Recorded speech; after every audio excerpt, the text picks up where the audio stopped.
சிக்கனை மஞ்சள் போட்டு வாஷ் பண்ணி எடுத்துக்கினேன். அது கூட மஞ்சள் தூள், கொஞ்சமாக kesari powder, chicken 65 masala, garam masala, chicken masala, இஞ்சி பூண்டு பேஸ்ட்டு, மிளகாய்த்தூள், உப்பு தேவையான அளவு, ஒரு கொத்து கருவேப்பிலை.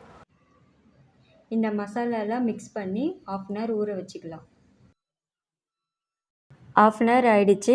இப்போ கடாயில் தேவையான அளவு எண்ணெய் ஊற்றிக்கலாம். எண்ணெய் நல்லா சூடாயிடுச்சு. இப்போ மசாலா மிக்ஸ் பண்ண சிக்கனை சேர்த்துட்டு நல்லா கிளறி விட்டுக்கலாம்.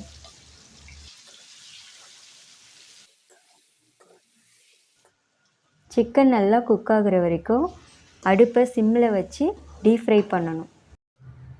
சிக்கன் நல்லா டீப் ஃப்ரை ஆகிடுச்சு. டேஸ்டான கடாய் சிக்கன் ரெடி ஆகிடுச்சு. நீங்களும் உங்கள் வீட்டில் ட்ரை பண்ணி பாருங்கள்.